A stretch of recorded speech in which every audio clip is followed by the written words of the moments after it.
बकर सिद्दीक अपनी बेटी से सवाल कर रहे हैं कि ऐ मेरी बच्ची बता नबी के कफन में कितने कपड़े थे। कहा अब्बा जान अल्लाह के नबी के कफन में 3 सूती चादरें थी, 3 कॉटन की चादरें थी।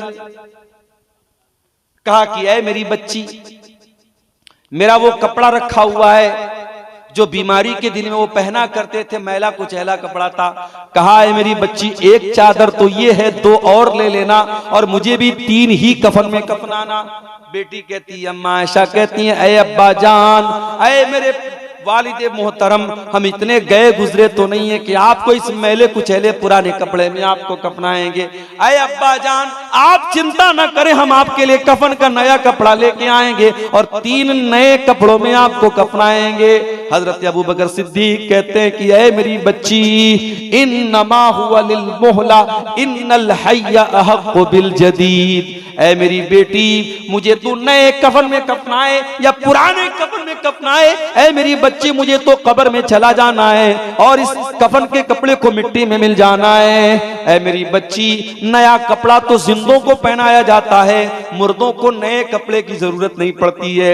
ऐ मेरी बच्ची मुझे इसी कपड़े में कफना देना, कोई और कपड़ा लेने की जरूरत नहीं है, मुझे पुराने ही कपड़े में कफना देना। फिर पूछा है बच्ची ये बता अल्लाह के नबी का इंतकाल कौन से दिन हुआ था? कहा अब्बा जान सोमवार का दिन था, पीर का दिन था, सोमवार का दिन था। कहा बेटी आज कौन सा दिन है? कहा सोमवार का दिन है। कहा है काश आज ही के दिन मैं अपने नबी के पास चला जाऊं, आज ही के दिन मैं अपने दोस्त के पास चला जाऊं और जिस दिन मेरे नबी का इंतकाल हुआ था उसी दिन मेरा इंतकाल हो जाए। अम्मा आयशा फरमाती हैं शाम होते होते अब्बा जान का इंतकाल हो गया, अबू बकर सिद्दीक दुनिया से चले गए।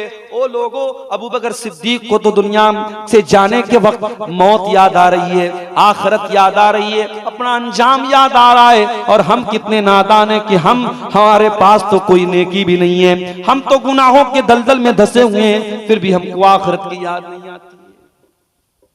और आगे बढ़िए उमर इब्ने खत्ताब को देखो मेरे प्यारे साथी, नबी के दूसरे खलीफा हजरत उमर बिन खत्ताब रज़ी अल्लाह ताला नमाज पढ़ा रहे थे फजर की।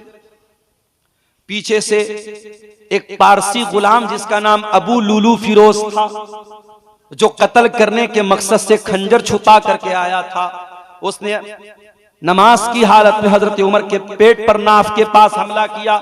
उनके पेट की अतड़ियां कट गईं, फौरन वहीं पर गिर गए, मुसल्ले पर गिर गए, लेकिन नमाज रुकने नहीं दिया। फौरन हाथ पकड़ करके Abdurrahman bin Abdurrahman ibn Auf को आगे बढ़ा। Abdurrahman ibn Auf Abu Bakr Umar Farooq रज़ी अल्लाह ताला अन्हु पड़े हुए मसल्ले के ऊपर, खून बह रहा है, नमाज पढ़ा रहे अब्दुर्रहमान इब्न औफ रज़ी अल्लाह ताला अन्हु। अबू लुलून के ऊपर हमला करने के बाद सफ की तरफ बढ़ता है और कई मुसलमानों को कत्ल करने के बाद खुद अपने आप को मार के खत्म कर लेता है। 3-4 मुसलमानों की लाशें पड़ी हैं और खलीफे वक्त के बदन से खून बह रहा है। मगर ऐ मुसलमानों, सहाबा की नजर में नमाज कितनी कीमती चीज थी कि नमाज स्टॉप नहीं हुई, नमाज नहीं रुकी। अब्दुर्रहमान बिन औफ ने हल्की नमाज पढ़ाई, सलाम फेरा, हजरत उमर को जल्दी से घर लेके जाया गया, तबीबों को बुलाया गया, हकीमों को बुलाया गया, जांच की गई, पता लगा कि अब कोई दवा इनको दी जा रही, सब बाहर निकल जा रही है, अतड़ियां कट चुकी हैं। हजरत उमर को यकीन हो गया कि अब मेरे इंतकाल का टाइम आ चुका है, अब मेरा बचना मुश्किल है। पहला सवाल किया मुझे कत्ल करने वाला कौन है, मेरे ऊपर हमला करने वाला कौन है? किसी ने कहा मुगीरा बिन शोबा का गुलाम है अबू लुलू फिरोज, मजूसी आदमी, पारसी आदमी।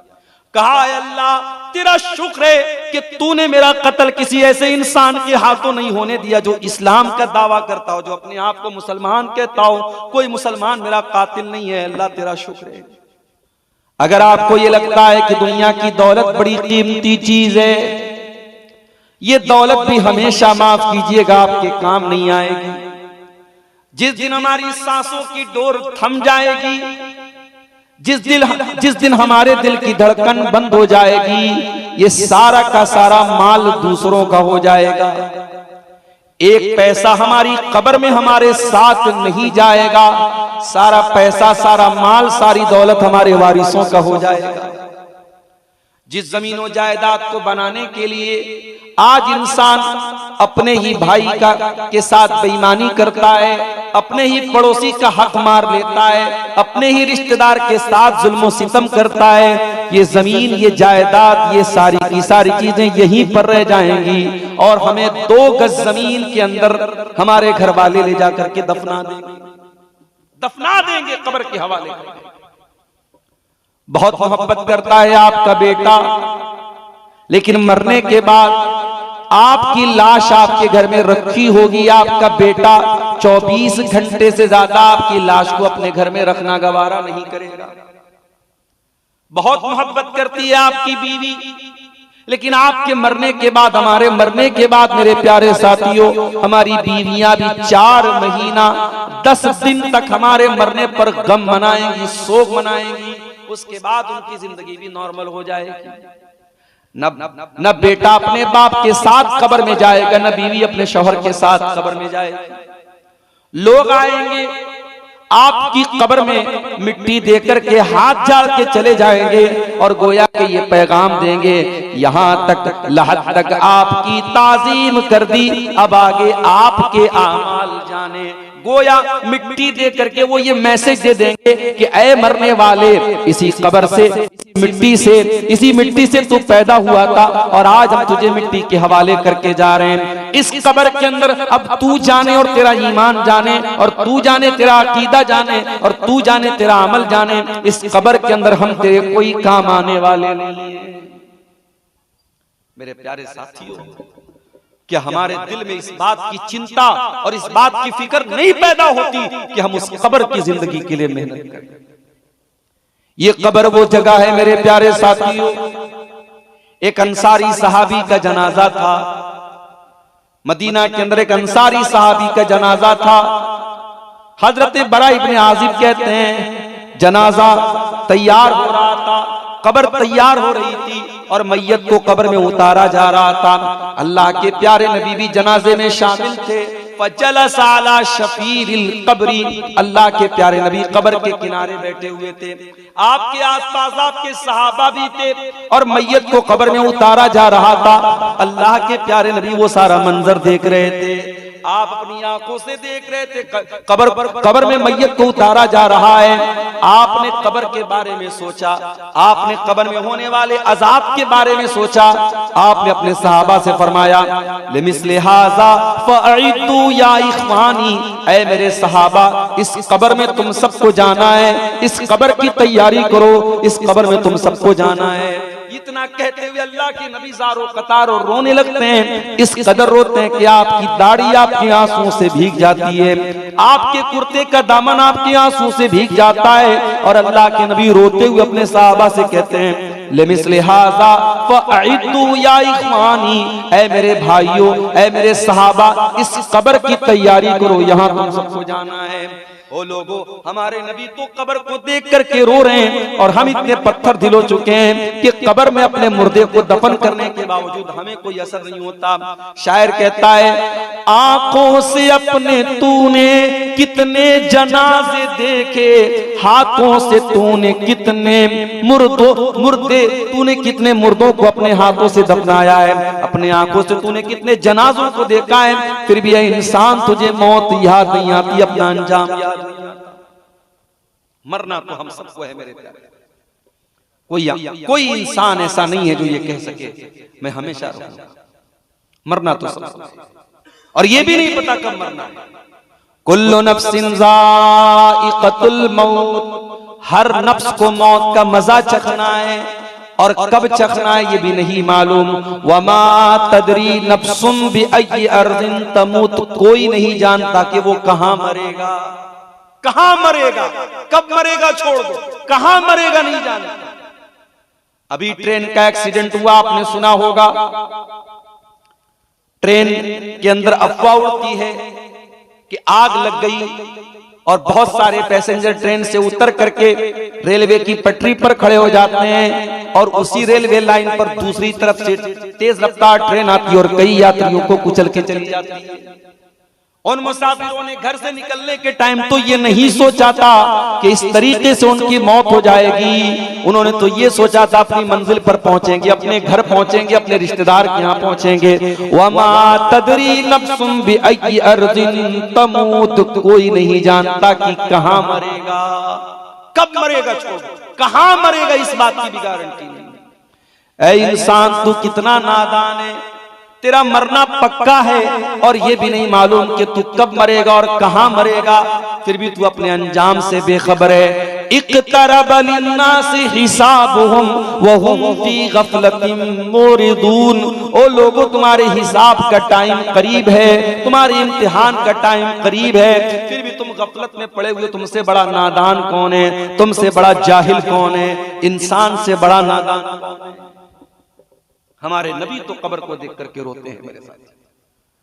रात का आखिरी पहर है, अल्लाह के प्यारे नबी अपने बिस्तर से उठते हैं और घबराए घबराए आप हैं, और आप घबराए हुए लहजे में कहते हैं अय्युहन्नास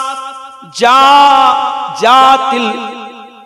आपने फरमाया कि ऐ मेरी उम्मत के लोगों, जा अतिल कारिया, खड़खड़ा देने वाली चीज आ चुकी है। जा अतिर राजिफा, कपकपा देने वाली चीज आ चुकी है। तत्बउहर रादिफा, यानी इसराफील अलैहिस्सलाम के सूर फूकने का टाइम करीब आ चुका है। पहला सूर फूकेंगे, सारे के सारे इंसान, सारे हैवानात, सारे जानदार मर जाएंगे।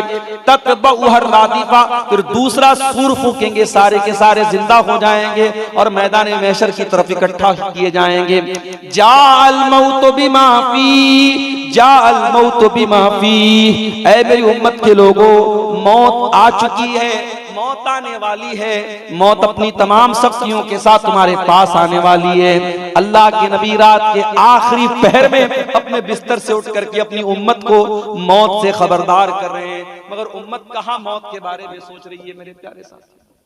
उम्मत तो जिंदगी के बारे में सोच रही है। हमारी रातें, हमारे दिन, हम तो सिर्फ जिंदगी के बारे में सोचते हैं, मौत के बारे में कहां सोचते। अल्लाह के नबी के एक सहाबी थे, नाम नोट कर लो, नाम था साद बिन मुआज रजी अल्लाह ताला अन्हु। साद बिन मुआज रजी अल्लाह ताला अन्हु का इंतकाल होता है। हैवी बदन था उनका, भारी भरकम उनकी बॉडी थी। जब उनका जनाजा उठाया जाने लगा, जब साद बिन मुआज का जनाजा उठाया जाने लगा, जनाजा उठाने वालों ने कहा जनाजा बड़ा भारी था, मैयत तो बड़ी भारी थी लेकिन जनाजा बड़ा हल्का लग रहा है।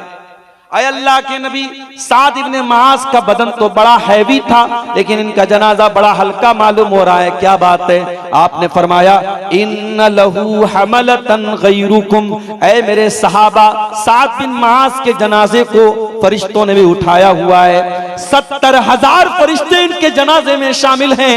ऐ मेरे सहाबा, ये साद बिन मुआज वो सहाबी हैं, इhtazza लहुल अर्श, इनके मरने के बाद अल्लाह का अर्श हिल गया था, अल्लाह के अर्श में हरकत आ गई थी, अल्लाह का अर्श हिलने लगा था। ये साद इब्ने मुआज वो सहाबी हैं, इनके इंतकाल के बाद आसमान के दरवाजे खोल दिए गए हैं। ये वो सहाबी हैं।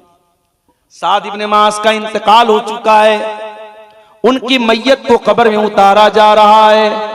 अल्लाह के प्यारे नबी वही जनाजे में मौजूद हैं।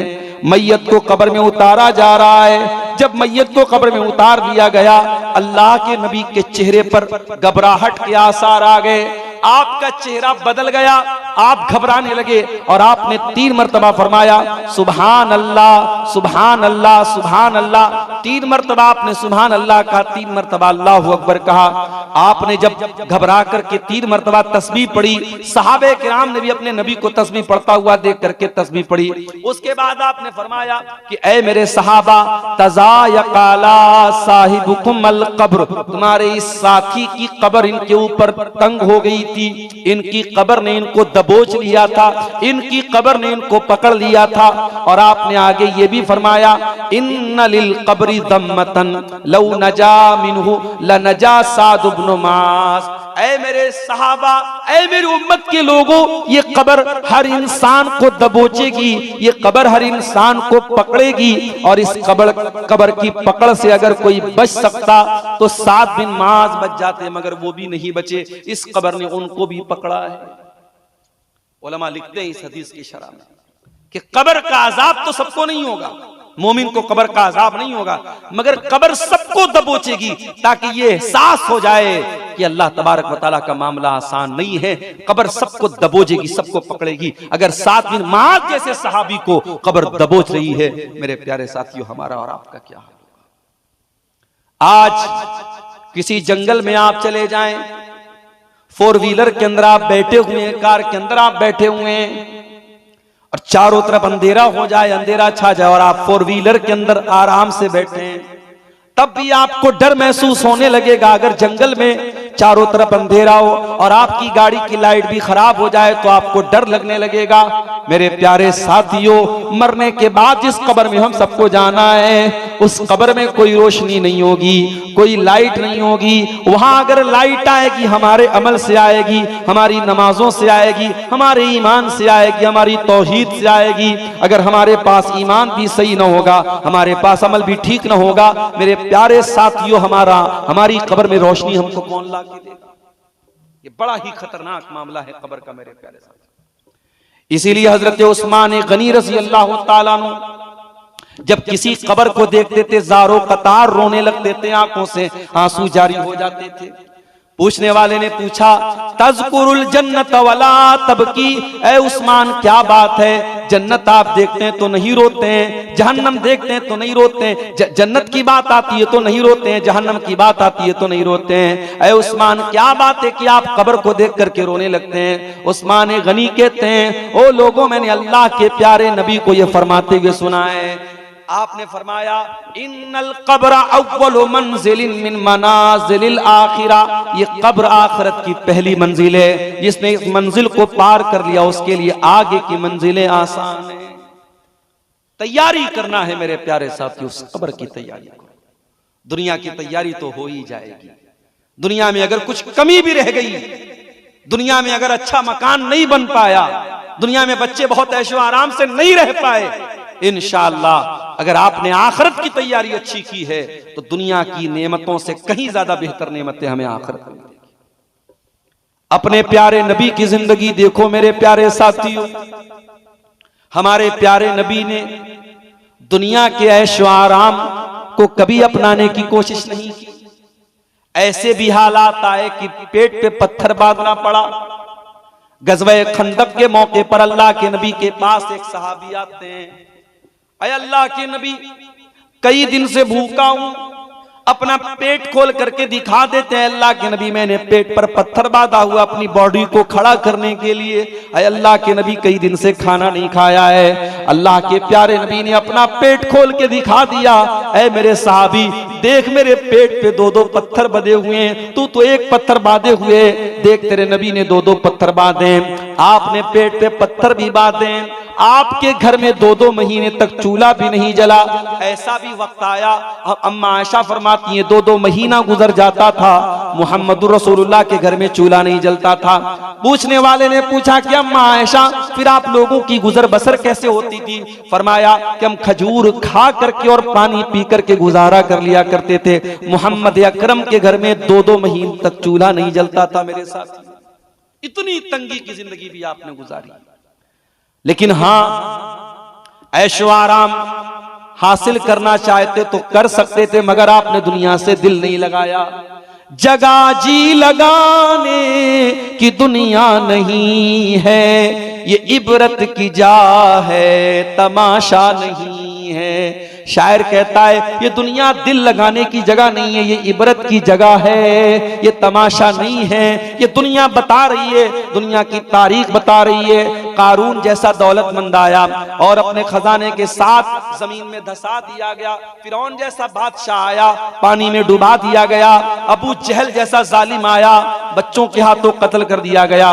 न ताकत काम आई, न दौलत काम आई, न शोहरत काम आई, न हुकूमत काम आई। मेरे प्यारे साथ साथियों, ये दुनिया इबरत की जगह है, ये कोई तमाशा की जगह नहीं है। मेरे नबी ने कभी दुनिया से दिल नहीं लगाया। एक मर्तबा ऐसा हुआ, आप एक चटाई पर लेटा करते थे और चटाई का निशान आपकी पीठ पे पड़ जाता है।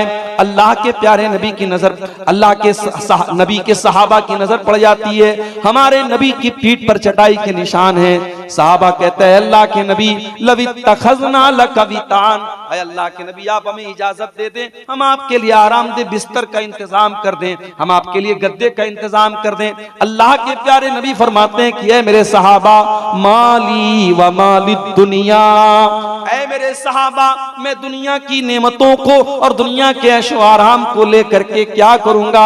मैं जिस हाल में हूं मुझे उसी हाल में छोड़ दो। ऐ मेरे सहाबा, मा अना इल्ला कराकिबिन इस्तज़ल्ला तहता शजरतिन सुम्मा राहा फतरकहा, ऐ मेरे सहाबा, मैं तो उस मुसाफिर की तरह हूं जो किसी पेड़ के नीचे आराम कर रहा है। दुनिया में समझो मैं आराम कर रहा हूं, जब मेरा टाइम पूरा हो जाएगा, मेरी वफात का टाइम आ जाएगा, मैं अपनी मंजिल की तरफ चला जाऊंगा।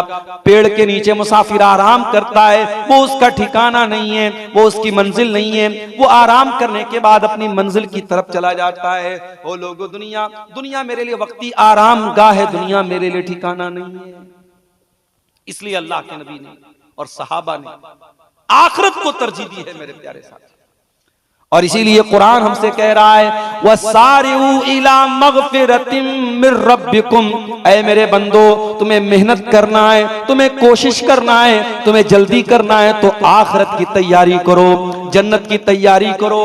ओ नौजवानों, ओ लड़कियों के पीछे दीवाने होने वालों, ओ औरतों के चक्कर में पड़ने वालों, वो औरतों के फितनों में पड़ने वालों, अल्लाह के नबी फरमाते हैं, जन्नत की औरतों की खूबसूरती और जन्नत की औरतों की खुसूसियत बयान करते हुए अल्लाह के नबी फरमाते हैं, वला नसीफुहा अला रासिहा खैरुम मिनद दुनिया व मा फीहा, जन्नती औरत के सर के ऊपर जो दुपट्टा होगा, वो दुपट्टा दुनिया की तमाम नेमतों से बढ़कर के होगा। जन्नती औरत के सर का दुपट्टा दुनिया की तमाम नेमतों से बेहतर होगा।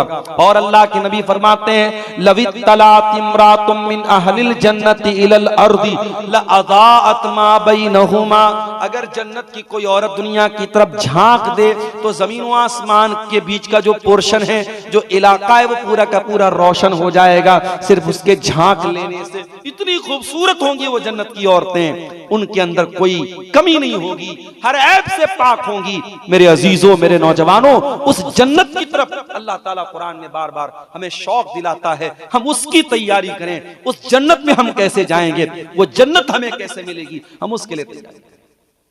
और यही कामयाबी है मेरे प्यारे साथी। कामयाबी दुनिया की कामयाबी नहीं है। दुनिया का इंसान जो कामयाब है, हो सकता है कल आखिरत में नाकाम हो जाए, और दुनिया में जो नाकाम है, हो सकता है कल आखिरत में कामयाब हो जाए। असल कामयाबी आखिरत की कामयाबी है। इसीलिए अल्लाह कुरान में कहता है, फमन ज़ुज़िया अनिन नारी व उदखिलल जन्नत फ़क़द फ़ाज़, जिसको अल्लाह ताला जहन्नम की आग से बचा ले और जिसको जन्नत में दाखिल कर दे, वही कामयाब है। कितना टाइम हो गया?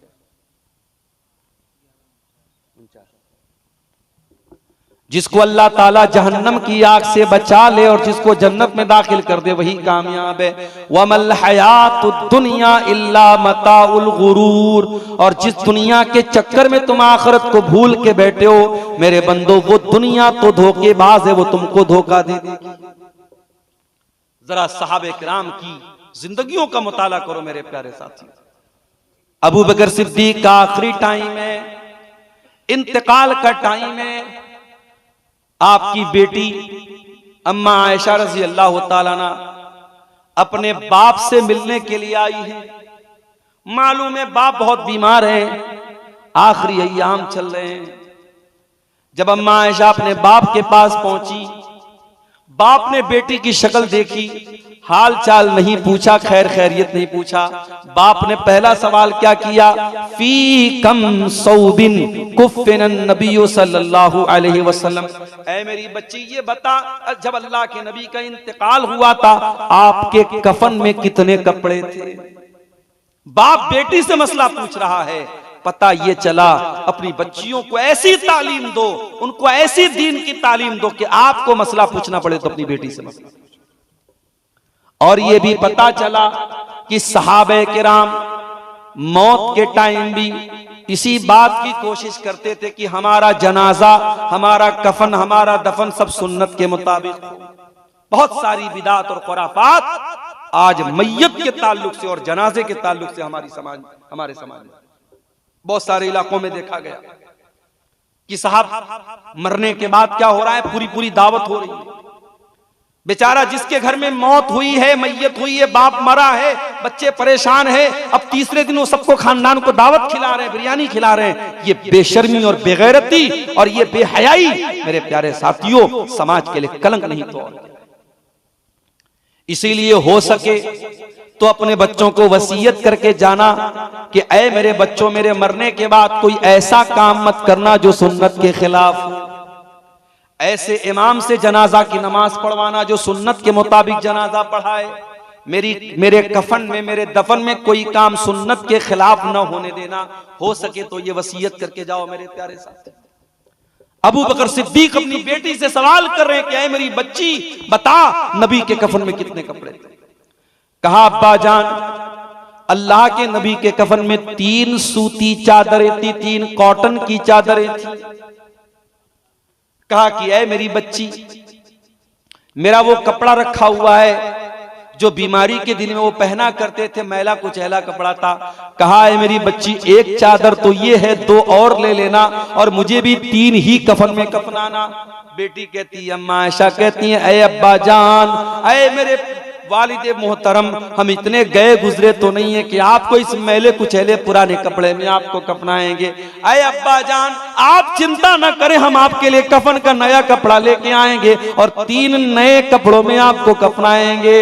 हजरत अबू बकर सिद्दीक कहते हैं कि ऐ मेरी बच्ची, इन्नमा हुवा लिल मोहला इन्नल हय्या अहक्कु बिल जदीद। ऐ मेरी बेटी, मुझे तू नए कफन में कफनाए या पुराने कफन में कफनाए, ऐ मेरी बच्ची मुझे तो कब्र में चला जाना है और इस कफन के कपड़े को मिट्टी में मिल जाना है। ऐ मेरी बच्ची, नया कपड़ा तो जिंदों को पहनाया जाता है, मुर्दों को नए कपड़े की जरूरत नहीं पड़ती है। ऐ मेरी बच्ची, मुझे इसी कपड़े में कफना देना, कोई और कपड़ा लेने की जरूरत नहीं है, मुझे पुराने ही कपड़े में कफना देना। फिर पूछा, है बच्ची ये बता, अल्लाह के नबी का इंतकाल कौन से दिन हुआ था?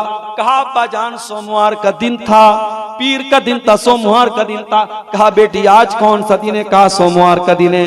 कहा है काश आज ही के दिन मैं अपने नबी के पास चला जाऊं, आज ही के दिन मैं अपने दोस्त के पास चला जाऊं और जिस दिन मेरे नबी का इंतकाल हुआ था उसी दिन मेरा इंतकाल हो जाए। अम्मा आयशा फरमाती हैं, शाम होते होते अब्बा जान का इंतकाल हो गया, अबू बकर सिद्दीक दुनिया से चले गए। ओ लोगों, अबू बकर सिद्दीक को तो दुनिया से जाने के वक्त मौत याद आ रही है, आखिरत याद आ रही है, अपना अंजाम याद आ रहा है। और हम कितने नादान हैं कि हमारे पास तो कोई नेकी भी नहीं है, हम तो गुनाहों के दलदल में धंसे हुए हैं, फिर भी हमको आखिरत की याद नहीं आती है। और आगे बढ़िए, उमर इब्ने खत्ताब को देखो मेरे प्यारे साथी, नबी के दूसरे खलीफा हजरत उमर बिन खत्ताब रज़ी अल्लाह ताला नमाज पढ़ा रहे थे फजर की। पीछे से एक पारसी गुलाम जिसका नाम अबू लुलू फिरोज था, जो कत्ल करने के मकसद से खंजर छुपा करके आया था, उसने नमाज की हालत में हजरत उमर के पेट पर नाफ के पास हमला किया। उनके पेट की अतड़ियां कट गईं, फौरन वहीं पर गिर गए, मुसल्ले पर गिर गए, लेकिन नमाज रुकने नहीं दिया। फौरन हाथ पकड़ करके अब्दुर्रहमान बिन अबू बकर को, अब्दुर्रहमान इब्न औफ को आगे बढ़ाया। Abdurrahman ibn Auf, Abu Bakr Umar Farooq रज़ी अल्लाह ताला अन्हु पड़े हुए मसल्ले के ऊपर, खून बह रहा है, नमाज पढ़ा रहे अब्दुर्रहमान इब्न औफ रज़ी अल्लाह ताला अन्हु। अबू लुलून के ऊपर हमला करने के बाद सफ की तरफ बढ़ता है और कई मुसलमानों को कत्ल करने के बाद खुद अपने आप को मार के खत्म कर लेता है। 3-4 मुसलमानों की लाशें पड़ी हैं और खलीफे वक्त के बदन से खून बह रहा है। मगर ऐ मुसलमानों, सहाबा की नजर में नमाज कितनी कीमती चीज थी कि नमाज स्टॉप नहीं हुई, नमाज नहीं रुकी। अब्दुर्रहमान बिन औफ ने हल्की नमाज पढ़ाई, सलाम फेरा, हजरत उमर को जल्दी से घर लेके जाया गया, तबीबों को बुलाया गया, हकीमों को बुलाया गया, जांच की गई, पता लगा कि अब कोई दवा इनको दी जा रही, सब बाहर निकल जा रही है, अतरियां कट चुकी हैं। हजरत उमर को यकीन हो गया कि अब मेरे इंतकाल का टाइम आ चुका है, अब मेरा बचना मुश्किल है। पहला सवाल किया, मुझे कत्ल करने वाला कौन है, मेरे ऊपर हमला करने वाला कौन है? किसी ने कहा मुगीरा बिन शोबा का गुलाम है अबू लुलू फिरोज, मजूसी आदमी, पारसी आदमी। कहा अल्लाह तेरा शुक्र है कि तूने मेरा कत्ल किसी ऐसे इंसान के हाथों नहीं होने दिया जो इस्लाम का दावा करता हो, जो अपने आप को मुसलमान कहता हो, कोई मुसलमान मेरा कातिल नहीं है। अल्लाह तेरा शुक्र है। जैसे जैसे मौत का टाइम करीब आ रहा है, हजरत उमर का चेहरा पीला पड़ रहा है, चेहरे पर घबराहट आ रही है। एक सहाबी आते हैं और आकर के तसल्ली देते हैं, ऐ उमर आपको घबराने की क्या बात है, आपको घबराने की क्या जरूरत है? ऐ अमीरुल मोमिनीन, आप तो अल्लाह के नबी के बड़े चहेते साहबी हैं, आपने जब से इस्लाम कबूल किया है तब से आप इस्लाम के लिए बहुत मेहनत कर रहे हैं। ऐ उमर आपने बहुत अच्छे तरीके से अपने नबी का साथ दिया है, और नबी के इंतकाल के बाद जब अबू बकर सिद्दीक खलीफा हुए आपने उनका भी साथ दिया, उनके इंतकाल के बाद आप खलीफा हुए और आपने बहुत अच्छे तरीके से हुकूमत की है। ऐ उमर फारूक आपको घबराने की कोई जरूरत नहीं है। जरा जुमला सुनो मेरे भाइयों उमर फारूक का। कहा कि वो लोगों तुम मुझसे ये कहते हो कि मुझे घबराने की कोई जरूरत नहीं है, और मेरा तो ये हाल है, लवदित्तो लौ अन्नली तिला अल अर्ज़ी ज़हबा, मेरी तो तमन्ना ये है, मेरी तो तमन्ना ये है कि अगर जमीन भर के सोना भी मुझको मिल जाए और अल्लाह ताला ये कह दे कि ऐ उमर तू जमीन भर के सोना लेके आ जा और मैं तुझको अपने अजाब से बचा लूंगा, लफ्तदैतु बिही बिन अज़ाबिल्लाह, तो मैं अल्लाह के अजाब से बचने के लिए जमीन भर के सोना देने को तैयार हूं। अगर मेरे पास जमीन भर के सोना भी आ जाए और अल्लाह कह दे कि उमर तू जमीन भर के सोना दे दे और मैं अपने अजाब से तुझको बचा दूंगा, तो उमर तो उसके लिए भी तैयार है। ओ लोगो तुम मेरी नेकियों का पहाड़ा पढ़ते हो, मेरी नेकियों का जिक्र करते हो, लवदित्तो कफाफन, उमर के दिल की तमन्ना तो ये है जब अल्लाह के यहाँ उमर के अमाल को तौला जाए, जब नेकियों को तौला जाए, जब गुनाहों को तौला जाए, और अल्लाह ताला के यहाँ जब ये पल्ला बराबर पर भी हो जाए, नेकी और गुनाह का पल्ला बराबर भी हो जाए, उमर उसके ऊपर भी तैयार है। उमर ये नहीं चाहता कि नेकी का पल्ला भारी हो जाए, नेकी और बदी का पल्ला बराबर हो जाए, उमर तो उसके लिए भी तैयार है। ये है सहाबे। मेरी प्यारी माओ बहनों, आपका हाल भी बहुत बुरा है। जेवरात आपकी जिंदगी का मकसद बन गए, अच्छे कपड़े आपकी जिंदगी का मकसद बन गए, सजना सवरना आपकी जिंदगी का मकसद बन गया। ओ मेरी प्यारी माँ बहनों, ये जेवरात कब्र में आपके साथ नहीं जाएंगे।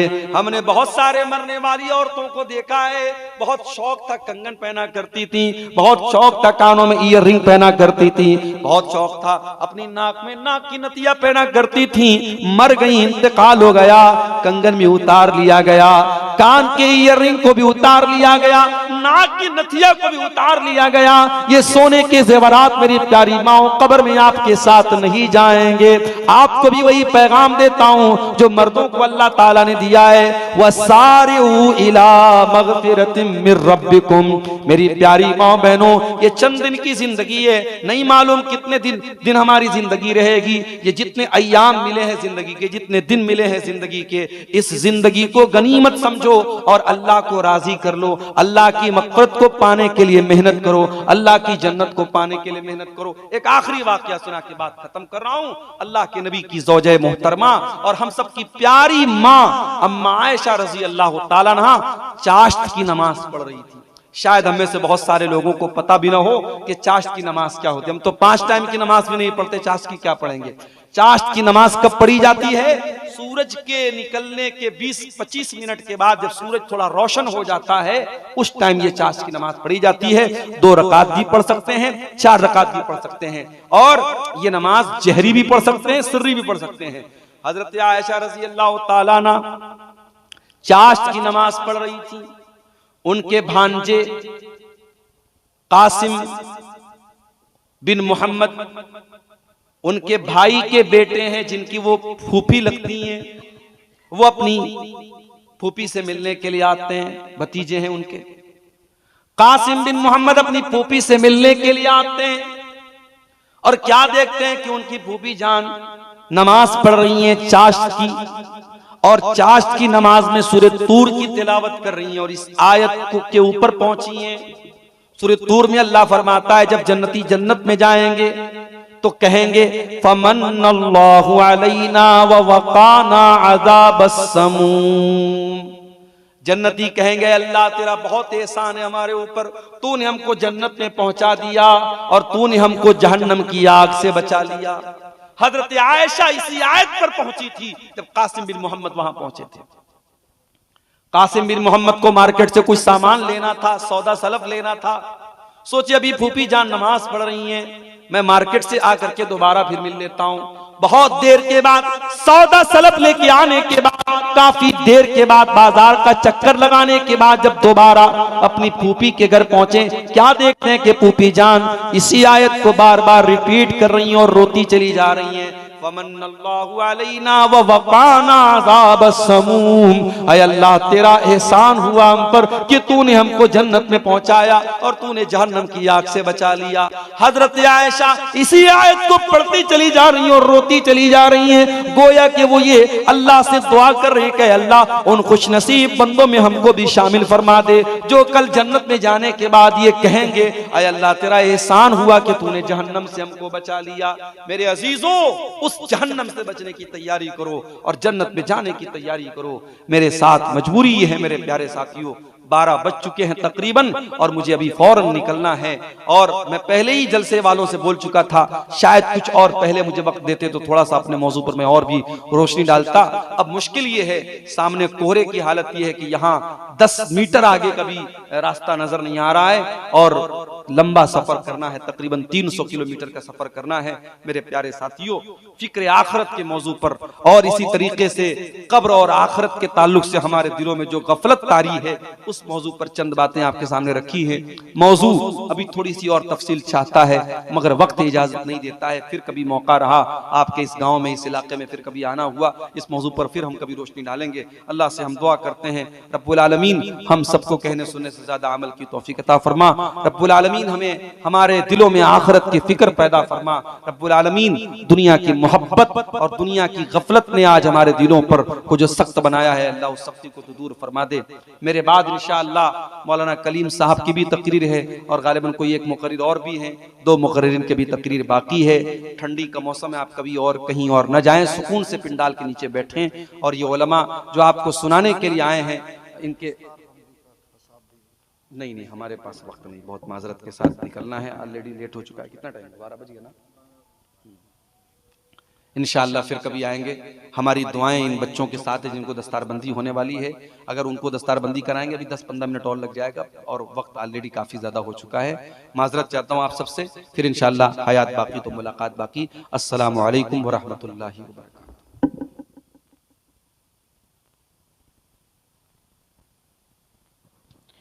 वालेकुम अस्सलाम व रहमतुल्लाहि व बरकातहू।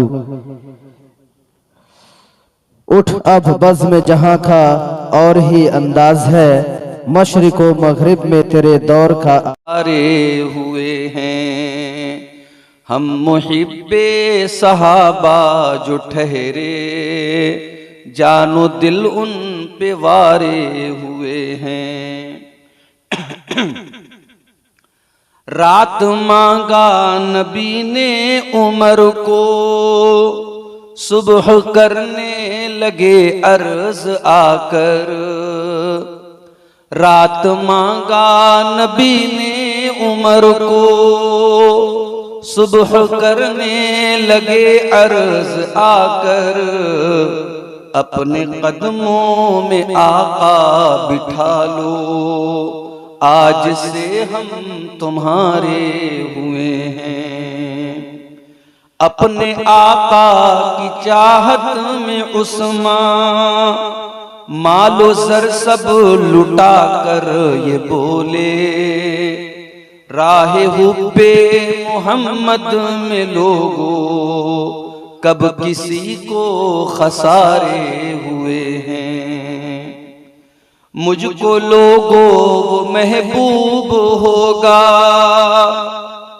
मुझको लोगो वो महबूब होगा, कल को मरहबों को जो मात देगा, कल जो देखा तो तलवार हैदर उसके सर में उतारे हुए हैं।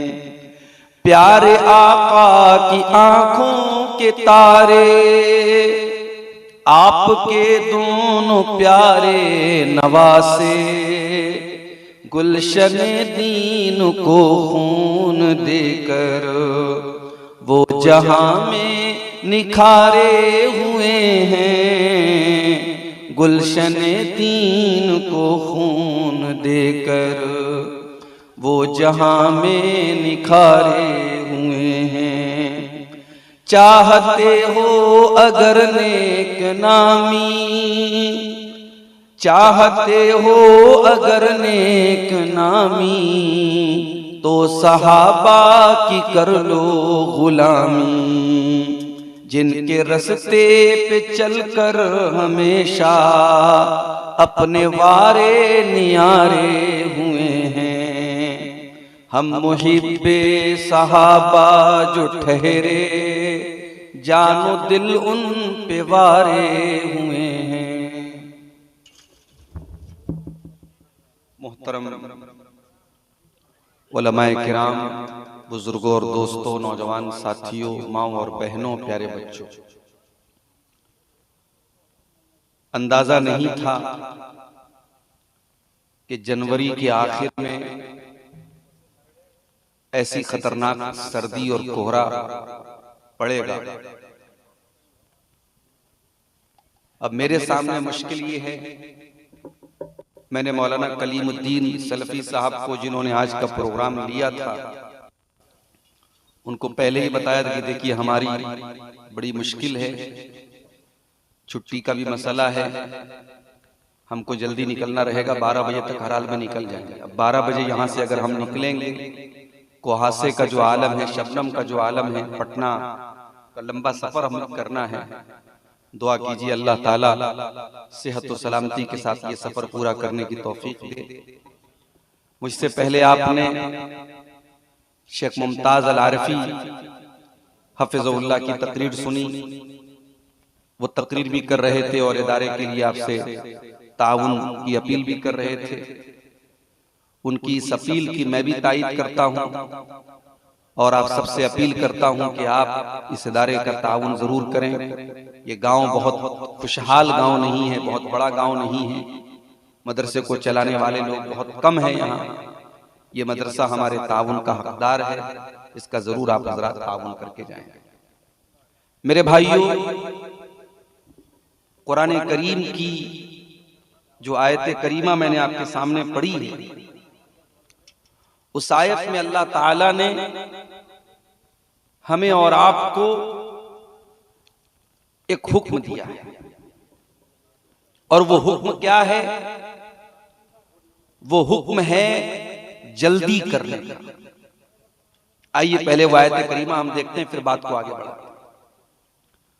वसारिऊ इला मग़फ़िरतिन मिर रब्बिकुम व जन्नतिन अर्दुहस समावातु वल अर्दु उइद्दत लिल मुत्तक़ीन। ऐ मेरे बंदो, तुम जल्दी करो, तुम आगे बढ़ो। किस चीज के लिए? दुनिया के लिए तो बहुत सारे लोग आगे बढ़ते हैं, कारोबार के लिए तो बहुत सारे लोग आगे बढ़ते हैं, माल और दौलत के लिए बहुत सारे लोग आगे बढ़ते हैं, किसी औरत को, किसी लड़की को हासिल करने के लिए बहुत सारे लोग आगे बढ़ते हैं। फरमाया वसारिऊ इला मग़फ़िरतिन मिर रब्बिकुम। ऐ मेरे बंदो, तुम्हें अगर जल्दी करना है, तुम्हें अगर आगे बढ़ना है, तुम्हें कंपटीशन करना है, तुम्हें प्रतिस्पर्धा करना है, तुम्हें आपस में मुकाबला करना है, अपने रब की मग़फ़िरत को पाने के लिए जल्दी करो। अपने रब की मग़फ़िरत को हासिल करने के लिए तुम जल्दी करो। व जन्नतिन, और अल्लाह ताला की उस जन्नत को पाने के लिए तुम जल्दी करो। अर्दुहस समावातु वल अर्दु, जिस जन्नत की चौड़ाई आसमानों और जमीन के बराबर है। उसकी लंबाई छोड़ दो, उसकी सिर्फ चौड़ाई अर्दुहस्समावातु वल अर्दु, उसकी चौड़ाई आसमानों और जमीन के बराबर है। उइद्दत लिल मुत्तकीन, और वो जन्नत मुत्तकियों के लिए तैयार की गई है। वो जन्नत अल्लाह से डरने वालों के लिए तैयार की गई है। गौर कीजिए मेरे प्यारे साथी, इस आयत में अल्लाह ताला ने हमें एक नुक्ता बताया है, एक पॉइंट बताया है कि हमारी मेहनत किस चीज के लिए होनी चाहिए। आज तो हमारी सारी मेहनत इस फानी दुनिया के लिए हो रही है। कैसे यहां जमीन बना लूं, जायदाद बना लूं, खेत बना लूं, अपने बच्चों के लिए कैसे बेहतरीन फ्यूचर बना दूं, उनका भविष्य बना दूं, अपनी बीवी के लिए कितनी दौलत छोड़ के चला जाऊं, अपने बच्चों के लिए कितनी दौलत छोड़ के चला जाऊं। आज हमारी सारी तगोदौ का मकसद महज और महज दुनिया है, जबकि कुरान बार बार हमें बताता है वमल हयातुद दुनिया इल्ला मताउल गुरूर, ये दुनिया तो धोखे का सामान है, ये दुनिया तो धोखे की चीज है, ये दुनिया तुम्हारे साथ धोखा करने की, दुनिया धोखेबाज है मेरे प्यारे साथ।